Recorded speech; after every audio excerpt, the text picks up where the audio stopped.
Thank you so much.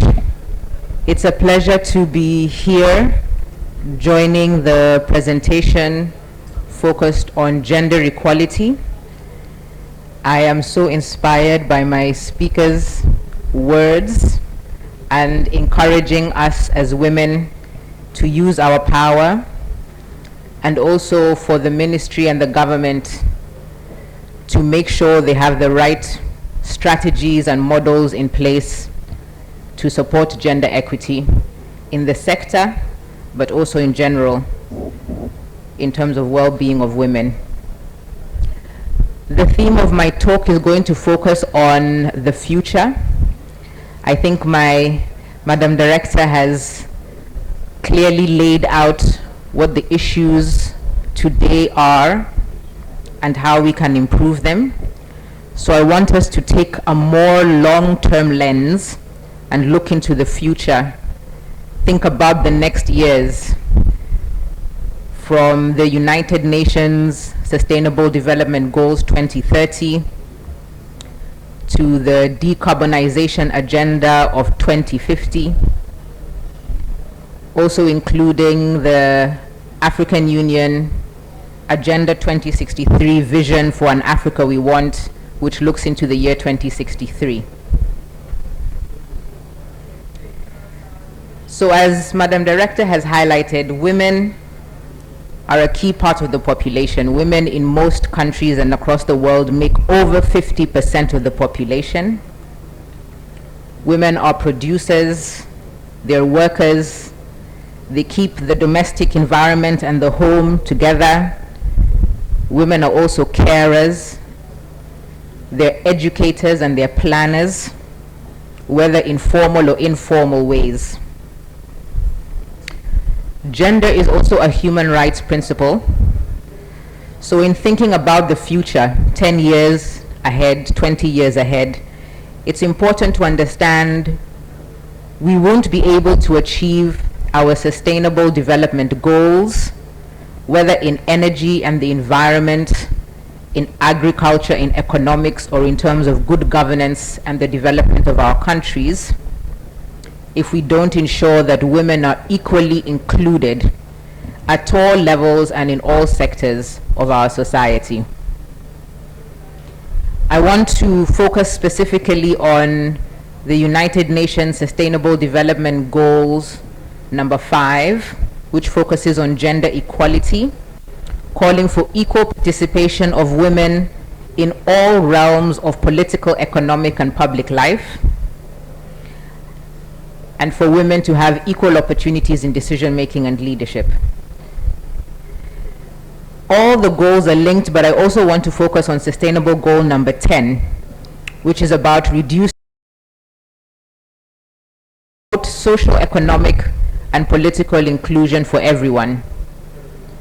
As mentioned, if we're going to achieve our sustainable development goals, develop our countries into stronger nations in the future, we wouldn't be able to do this without women. But women face many issues, and gender equality stretches across all sectors of the society.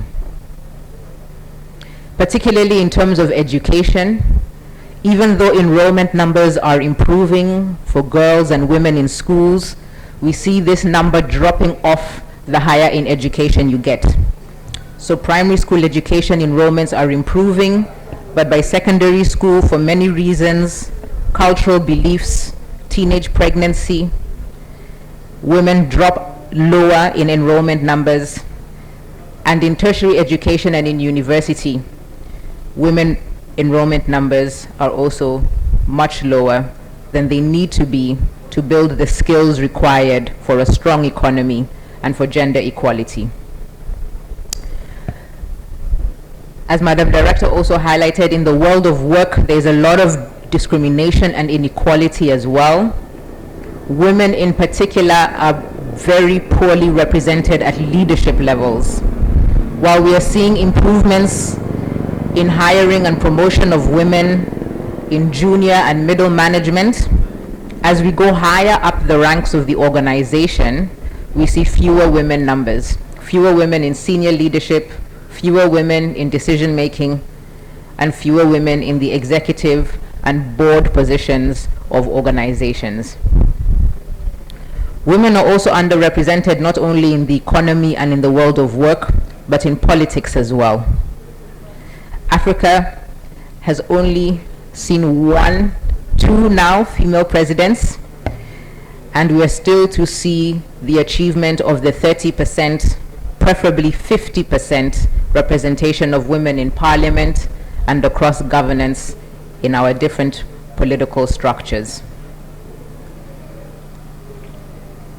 In order to address gender equity, this is a cross-cutting issue to address the discrimination and the effects of exclusion that women suffer, but I want to particularly focus my few inputs on the Ministry of Energy, of Resources, and of Petroleum.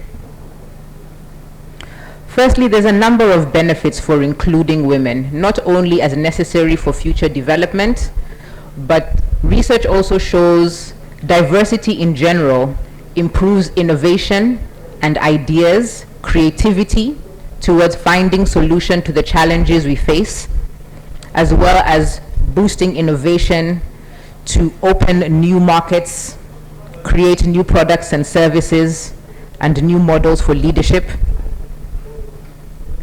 There are also financial gains to be gained by ensuring that organizations, our workforce is at the cutting edge by involving the full pool of talent available. Increased innovation also improves organizational performance in terms of team building. It improves performance in terms of deliverables for shareholders and investors. In government, it improves performance in terms of public service delivery. So it's very important that we ensure we're not only bringing women in terms of a quota number or in terms of balancing the representation of women at different levels because of their role in the economy. It's also important that we understand the qualitative benefits that women and diversity bring. So as mentioned, it's a cross-cutting issue, but my few comments will focus on the ministry. Importantly, looking into the future, there are a lot of changes that are happening in the world of energy, the decarbonization agenda, and the shift from fossil fuels to more green economies is creating challenges, but also opportunities. It's a very ripe moment to ensure, as new opportunities are being introduced and challenges addressed, that women and no one are left behind. Here I want to particularly encourage the concept of energy democracy. The idea that our energy systems, the benefits and the gains from the sector must be equally distributed as well as equally accessible and beneficial to the populations. This includes issues of access and affordability of energy, but it also talks to issues of ownership. Who are the owners of our mineral resources? How can we ensure that community ownership and involvement based on gender equality and women's empowerment can contribute to African countries that are mineral rich, resources rich, also having energy democracy? Currently, the situation is not only that our economies are not benefiting from our mineral resources, but also that we suffer issues of conflict, continued exploitation, and a lack of equal positioning in the international economy. So a recommendation to the ministry is to consider strategies and policies of energy democracy that center gender equality. As Madam Director said, gender is a tool and a mechanism, not only for the inclusion of women, but to ensure democracy in our systems for everybody to be accounted for and to be serviced. Another important consideration for the ministry, as we see issues of equality and human rights becoming more prevalent, is to think about new models such as co-management of energy resources, community engagement in energy ecosystems, and decentralized energy governance, where local communities and structures can be more involved in the decision making around mineral resources and can also share the benefits of these resources in relevant ways for their community and local contexts. In terms of decentralized energy systems, energy cooperatives, co-management of energy ecosystems, gender equality is a cross-cutting and important issue to consider here. Very often, as women are in any case suffering inequalities in terms of access to energy resources due to affordability and due to power structures within our societies, they are also exercising their power to think about alternative approaches and avenues. So models, cooperative models are already in place in many rural and community areas, and this is a model that the ministry can build on and work on to ensure empowerment of communities and centering gender equality in this approach. Importantly, when we talk about decentralization of energy, the issue of financing is key. We need to ensure that there are better mechanisms for sharing financing across different community levels and ensuring that there is equitable access to this financing, from micro enterprises to high-level investments and capitalization of projects that include women across all structures of decision-making and operationalizing of opportunities.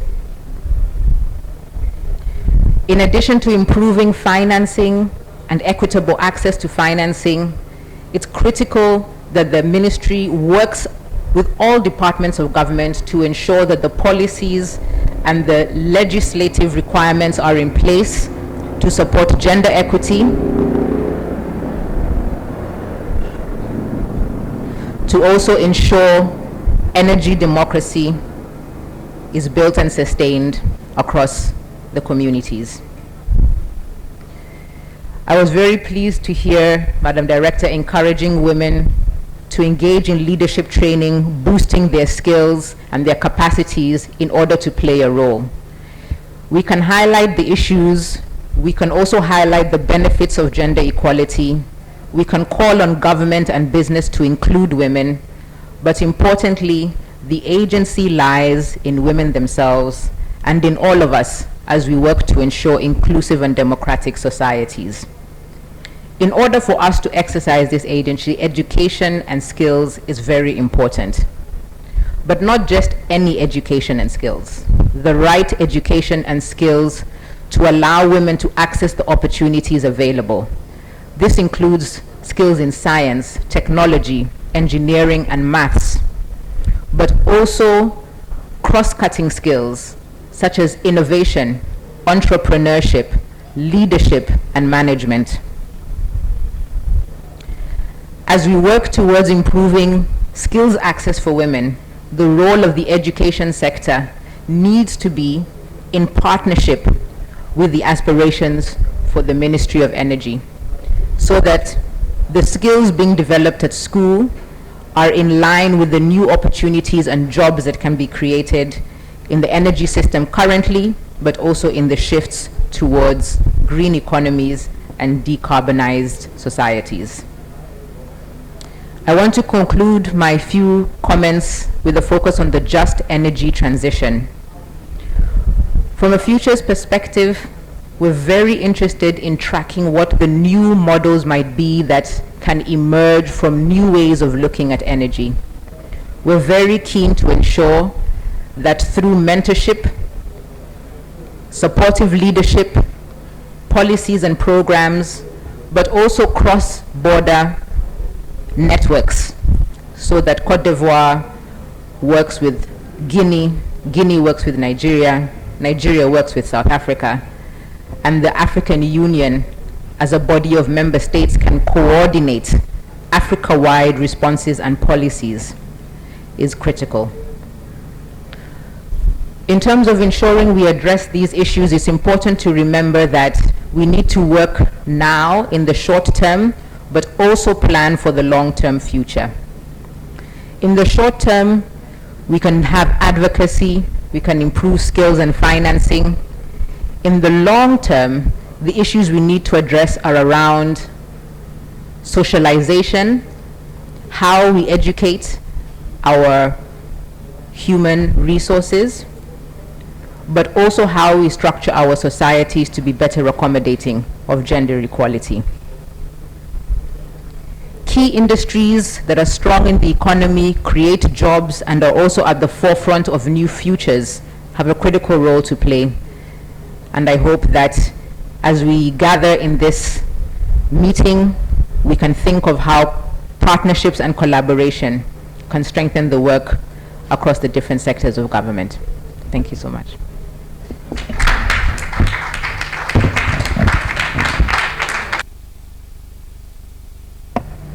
Merci beaucoup, Madame Jerry Mouadjirou, qui nous a fortement édifié sur les perspectives de l'égalité du développement durable. Nous sommes quelque peu pris par le temps qui court. Il y a un autre panel qui va intervenir ici à 11 h. Donc on va prendre juste 2 ou 3 questions. S'il y a des personnes qui souhaitent poser des questions, vous levez la main. Des questions? D'accord? Est-ce qu'il y a un micro pour...